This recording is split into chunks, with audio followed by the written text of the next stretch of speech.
The international community will soon have to commit to a two-state solution for Cyprus. That's the view of Jack Straw, Britain's former Foreign Secretary and a major international political figure of the early 21st century. Coming up on Roundtable, I ask him why he's decided to make this intervention now.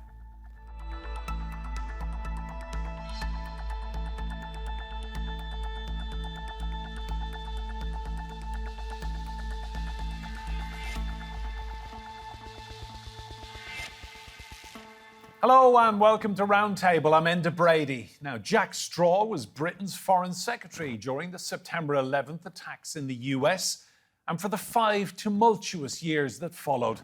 He was a key decision-maker in Tony Blair's government at the launch of the wars in Afghanistan and Iraq, a major figure in policies that continue to shape our world today. Straw is no longer an MP, but he remains a highly respected international figure. And he recently turned his attention to the future of the divided island of Cyprus. Cyprus has been divided since 1974, when Turkey's military intervened to protect Turkish Cypriots from persecution during a Greek Cypriot coup. Currently, it's divided between the Turkish Republic of Northern Cyprus in the north and the Greek Cypriot administration in the south. A UN peacekeeping force patrols the border, with diplomatic attempts over the years failing to find a solution. Turkey says the Greek community refuses to accept the Turkish community as equals. Jack Straw has criticised the decision to allow Cyprus to join the EU in 2004 while it was divided. He suggests the current status quo has allowed the Greek half of Cyprus to become a magnet for questionable Russian money. Now he says if the island cannot find a way to unite the population under a single constitution, then a two-state solution is the only way forward. What has brought him to this conclusion? Well, let's ask him now. Jack Straw, Britain's former Home Secretary and Foreign Secretary. Welcome to Roundtable. Great to see you. Thank you very much. Jack, I want to begin by asking you about this very interesting piece you've written on the future of Cyprus. It's an interesting intervention. Why now? Why now? Because I think that it's really important to keep reminding people, particularly those in Europe, about all the unfinished business there is in the island of Cyprus. And as I said in that piece, the European Union, this includes me, made a big mistake in 2004 when the then Greek Cypriot government had taken part, apparently in good faith, in negotiations via the UN with the North Cypriot government over a new bicommunal constitution for both sides, so you could then unify the island. And the truth of that was that although that document had been initialed by the then Prime Minister of South Cyprus, that they then, the Greek Cypriots, then campaigned vigorously against the whole deal. And the result of that was that whilst the North voted, I think, about 75% in favour, the South overwhelmingly defeated it. It was in the run-up to the accession of Cyprus, along with other Eastern European countries, into the European Union. And in retrospect, what we should have done is said to the Greek Cypriots, I'm very sorry, you can't accede to the European Union unless you agree to this or something very similar by way of a peace deal with the North. We failed to do that. And frankly, this was not just my view, but the view of all the other foreign ministers who'd been involved. The South behaved outrageously, and they took a bet that however outrageous they were in respect of the UN process, that the European Union would let them in.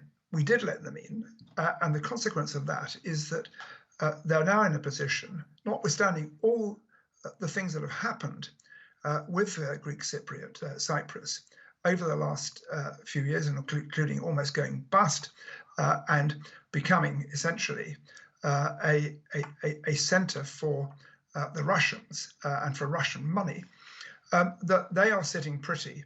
And although they say, yes, they would like to negotiate a revised constitutional arrangement, they've got no real interest in it because the status quo suits them, and it also suits them that the North is as isolated as it is. So my view is we have to try and break this logjam. And in my view, the only way to do that is for the international community, starting with the European Union and the UK, to say to both sides in this discussion, North and South, we would like there to be agreement on a bicameral, bicommunal constitution. But if that can't be achieved, then we will recognize the North as an independent territory. Now, people may put up their hands and say shock horror about that, but there are plenty of examples where it's considered that it's better to divide a country that is divided anyway than to carry on with a pretense that you can secure unity. I also think that it's really bad for the North to be placed in this kind of limbo. It's not very good for the South either, because it distorts their politics. So, Jack, do you feel you were duped back then? We should have been more, including me, but everybody else around the table, we should have been more alive to what the Greek Cypriots were up to, and dug in on this. Tell me, sorry that we did. do you feel all serious leverage has been lost now over the Greek Cypriots by that decision to allow them into the European Union? Yes, I do, because they're sitting pretty. They are recognised by the European Union as actually being responsible for the whole of the island, which is obviously a complete nonsense because it's not true. And it can't ever be true without there being agreement with the North and indeed with Turkey. So that's where they are. They gain a lot of privileges by being within the European Union and protection by them. And any change is going to lead to them having to make a concession towards the North. Now, okay, so the North would have to make some concessions too, but it would be a bigger concession by the South.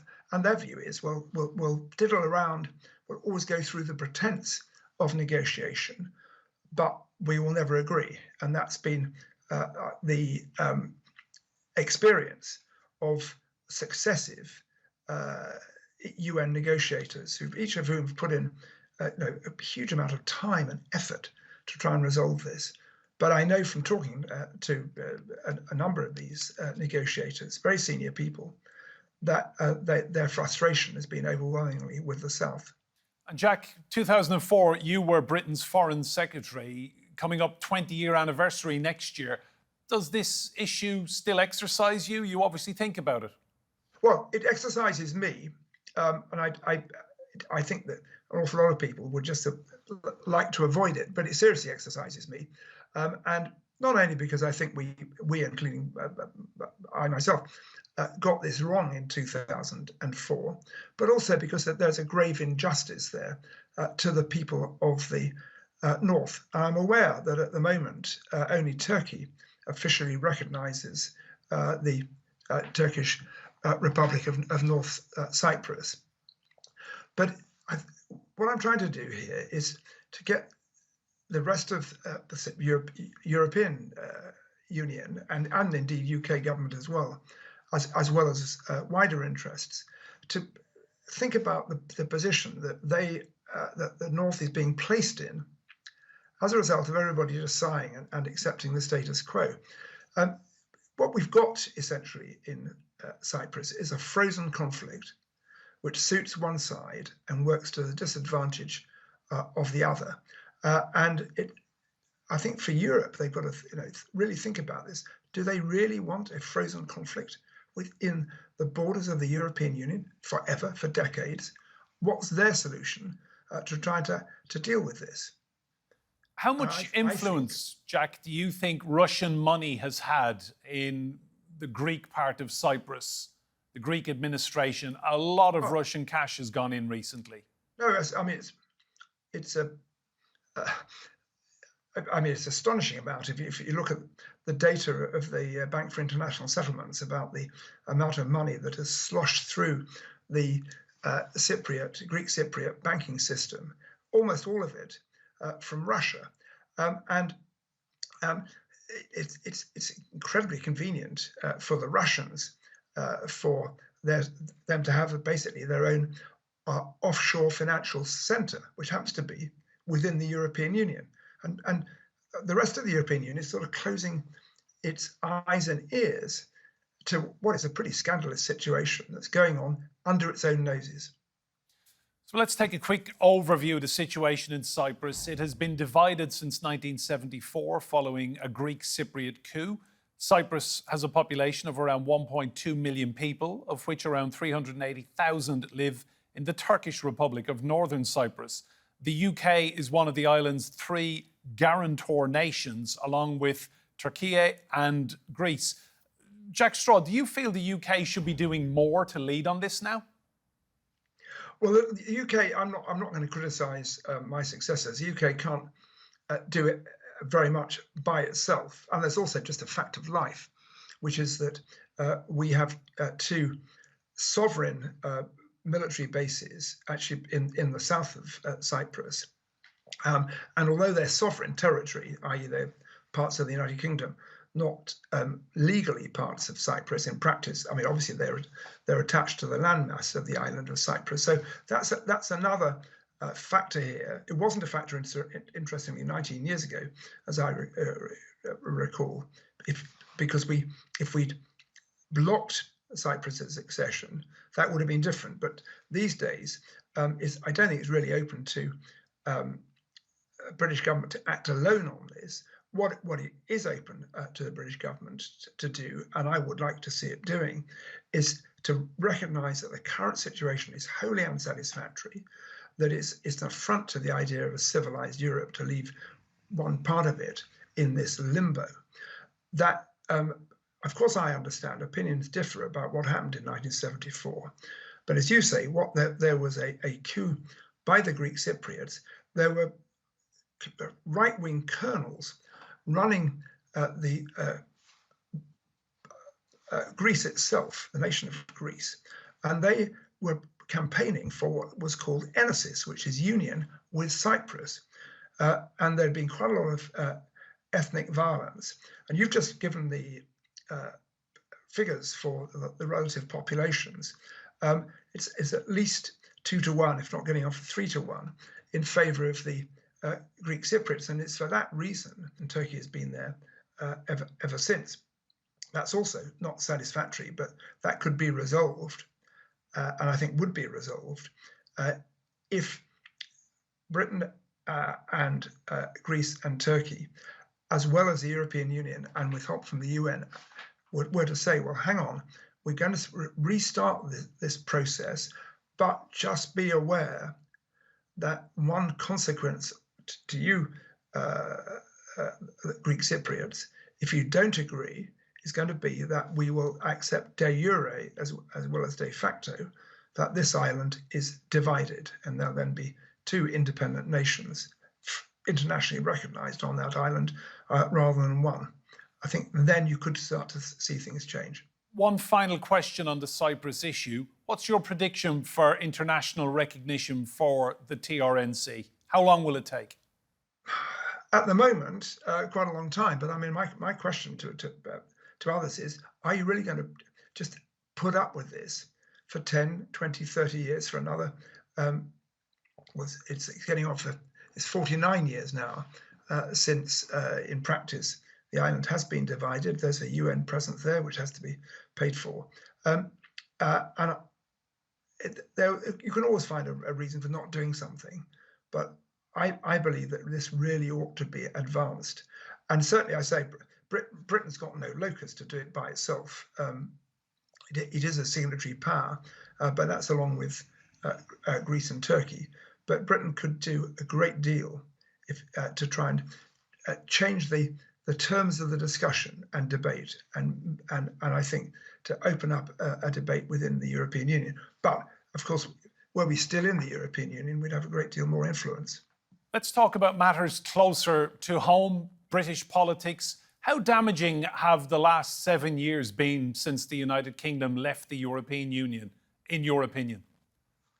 Very damaging. Look, I'm biased. I was strongly in favour of our remaining in the European Union. But the interesting thing is these days, it's very difficult to find anybody who says they voted to leave. I mean, there was one or two, but I mean, given that more than half the people who voted did vote to leave, it is extraordinary how as it were, the voters rather than the politicians have just, I think, silently recognised that they were duped.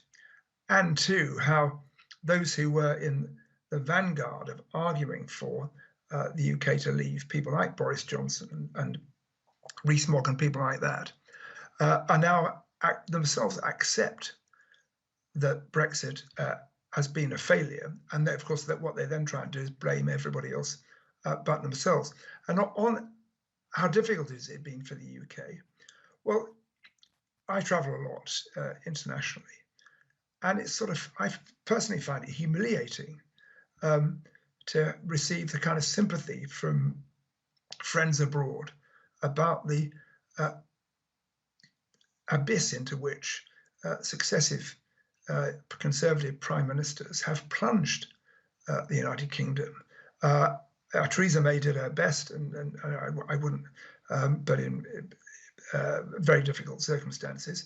David Cameron, I mean, he was in favour of us remaining inside the European Union, but I think that he did nobody any favours, including himself, by deciding to resign. He should have stayed in there to try and get the best deal he could. And then as for Boris Johnson, well, everybody now knows that even his own party finally recognised this, that the man just says the first thing that comes into his head. He was incompetent, incapable of being a senior minister, still more incapable of being a prime minister. I was just about to ask, Jack, I was just about to ask about Johnson. How would you describe his tenure? And then Liz Truss came along. I mean, you were a serious politician at a serious time. Can you believe these people took over your country? No, I couldn't, but they did. You know, it's like having a nightmare and then waking up realizing actually you're not having a nightmare. It's all going on in front of you. Johnson, I think, will receive great and justified criticism by future historians in the UK as well as abroad. I mean, he's a lightweight politician. He's a clever speaker in a sort of old-fashioned debating sense of that word. But if you're elected to lead this country, you have to try and lead the country. You have to think things through. You have to make decisions. You also, if you pass laws, for example, that no one should party during COVID, you have to apply those laws to yourself. So it's just awful. As for Liz Truss, I mean, it speaks volumes about the crisis inside the Conservative Party, that otherwise apparently sane members of Parliament, Conservative members of Parliament, should have voted for this woman.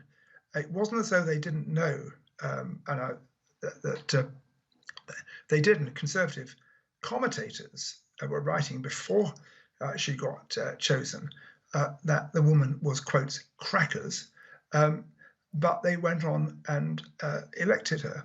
And we know that it lasted 45 days, for Pete's sake, and she almost literally broke the bank. We now got Mr. Sunak, but it's just worth bearing in mind that although he puts on a better front, certainly in his two predecessors, difficult not to do that, that he was strongly in favour of Brexit. Jack, can I ask, your Labour Party riding high in the polls right now? Keir Starmer looks nailed on to be a British Prime Minister in 2024. What kind of a leader will he make? Well, the first thing to say is he's careful. And those of us who've been around in the Labour Party for a very long time are inured to all the false storms that we've faced in the past. I mean, we're now into the 14th year of Conservative administrations, but it's not guaranteed that Labour will win in that 14th or 15th year. And I spent the first 18 years of my time as a member of Parliament in opposition. And I can still remember how I felt when in 1992, when the campaign started in 92, we were leading in the polls, and even right up to the BBC ITV exit poll, we were told that there was going to be a hung Parliament, but instead John Major won very significantly. He ended up with a majority of 20 or so, which was perfectly adequate. So